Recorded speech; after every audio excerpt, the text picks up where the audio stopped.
नमस्कार। जिन भी कैंडिडेट्स ने एसएससी जीडी फिजिकल परीक्षा पास कर ली है, उनके मन में अब बहुत सारे सवाल होंगे, तो आज हम उन्हीं सवालों पर बात करेंगे और समझने की कोशिश करेंगे कि आगे का रास्ता कैसा होने वाला है। तो फिजिकल तो हो गया, लेकिन अब आगे क्या? यही वो सवाल है जो इस वक्त हर कैंडिडेट के मन में घूम रहा होगा, है ना? कि भाई मेडिकल कब होगा, फाइनल रिजल्ट कब आएगा, और सबसे बड़ा सवाल ज्वाइनिंग कब तक होगी। तो चलिए आज इसी उलझन को दूर करते हैं और इन सारे सवालों के जवाब ढूंढते हैं। देखिए, आगे की टाइमलाइन को लेकर जो एक अनिश्चितता बनी हुई थी ना, वो अब काफी हद तक खत्म होने वाली है, क्योंकि हाल ही में एक ऐसी ऑफिशियल जानकारी सामने आई है जो पूरी भर्ती प्रक्रिया के आखिरी चरणों का एक बिल्कुल साफ साफ नक्शा हमारे सामने रख देती है। तो वो अहम जानकारी क्या है? वो है सीआईएसएफ का ऑफिशियल ट्रेनिंग कैलेंडर। ये सिर्फ एक डॉक्यूमेंट नहीं है, बल्कि ये भविष्य में क्या होने वाला है उसका एक बहुत ही पक्का संकेत है। आइए जरा गौर से देखते हैं कि इसमें ऐसा क्या खास है। तो ये ट्रेनिंग कैलेंडर आखिर होता क्या है? असल में हर फोर्स अपने आने वाले ट्रेनिंग कोर्सेज का पूरा शेड्यूल पहले से ही बना लेती है। मतलब इसमें यह तय होता है कि कौन सा कोर्स कब शुरू होगा, कब खत्म होगा। और क्योंकि ये एक ऑफिशियल डॉक्यूमेंट है, तो इसमें जो जानकारी दी गई है ना, वो भर्ती के अगले कदमों का अंदाजा लगाने के लिए एक बहुत मजबूत आधार है। अब यहां जो जानकारी हाथ लगी है वो सच में बहुत दिलचस्प है। यह है सीआईएसएफ के थक्कोकुलम ट्रेनिंग सेंटर का शेड्यूल।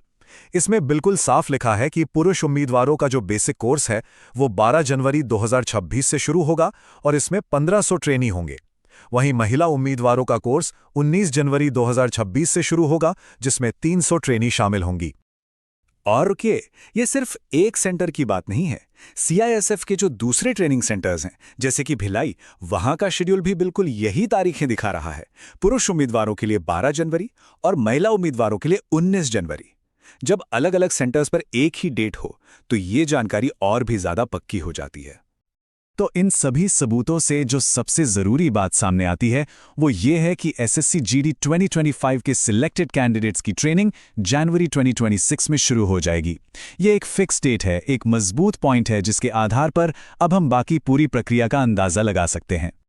तो ठीक है, अब जब हमारे पास ट्रेनिंग शुरू होने की पक्की तारीख आ गई है, तो हम यहां से पीछे की तरफ सोचते हुए पूरी टाइमलाइन बना सकते हैं, है ना? इससे हमें मेडिकल एग्जाम से लेकर ज्वाइनिंग लेटर मिलने तक हर चीज का एक साफ सुथरा खाका मिल जाएगा। तो ये टाइमलाइन कुछ इस तरह दिखेगी। अगर ट्रेनिंग जनवरी 2026 में शुरू होनी है, तो जाहिर है ज्वाइनिंग लेटर दिसंबर 2025 में देने होंगे। हो सकता है रोजगार मेला के जरिए। इसका सीधा मतलब है कि फाइनल रिजल्ट नवंबर के आखिर में या दिसंबर की शुरुआत में आ जाएगा, और उससे भी पहले अक्टूबर के आखिर से लेकर नवंबर के बीच तक मेडिकल एग्जाम और डॉक्यूमेंट वेरिफिकेशन का काम पूरा करना होगा। और ये सब तभी मुमकिन है जब फिजिकल का रिजल्ट अक्टूबर 2025 में आ जाए। देखिए, ये पूरा एक लॉजिकल सीक्वेंस बन रहा है। हाँ, एक बात यहां पर ध्यान में रखना बहुत जरूरी है। ये जो पूरा हिसाब किताब है, ये सीआईएसएफ के शेड्यूल पर आधारित है। अब सीआरपीएफ है, आईटीबीपी है, और भी फोर्सेज हैं, उनके शेड्यूल अलग हो सकते हैं। तो मतलब ये है कि सबकी ज्वाइनिंग एक ही तारीख को नहीं होगी। अलग अलग फोर्सेज में करीब 1 से 1.5 महीने का फर्क आ सकता है। तो अगर किसी दोस्त की ज्वाइनिंग पहले आ जाए तो घबराने की बिल्कुल जरूरत नहीं है। तो ठीक है, अब जब हमारे पास एक मोटा-मोटी टाइमलाइन है, तो सवाल ये उठता है कि इस इंतजार के दौर में उम्मीदवारों को आखिर करना क्या चाहिए। चलिए अब थोड़ी जानकारी से हटकर कुछ काम की सलाह पर ध्यान देते हैं, जो इस आखिरी दौर में बहुत मायने रखती है। सबसे पहली और सबसे जरूरी बात, फर्जी खबरों से बिल्कुल सावधान रहें। जब तक एसएससी की अपनी ऑफिशियल वेबसाइट पर कोई नोटिस नहीं आता, तब तक मेडिकल की तारीखों से जुड़ा कोई भी नोटिस आए, उस पर यकीन मत कीजिए। तो इस आखिरी दौर में बस 3 चीजों पर फोकस करना है। पहला, अपने सारे डॉक्यूमेंट्स मतलब सारे दस्तावेज तैयार रखें। दूसरा, खुद को एकदम सुरक्षित रखें, किसी भी तरह की चोट से बचें। और तीसरा, जो कि सबसे जरूरी है, अपनी सोच को पॉजिटिव बनाए रखें। इस एक बात को हमेशा याद रखिए, लाखों की भीड़ से निकलकर हजारों में जगह बनाना, ये अपने आप में ही एक बहुत बड़ी जीत है। ये सफर खुद में एक बहुत बड़ी उपलब्धि है। आप आखिरी पड़ाव तक पहुंचे हैं और ये आपकी मेहनत और काबिलियत का सबूत है।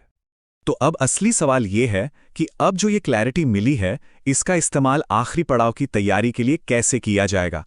सिर्फ इंतजार करने के बजाय ये सोचने का समय है कि इस वक्त का सबसे अच्छा इस्तेमाल कैसे किया जाए।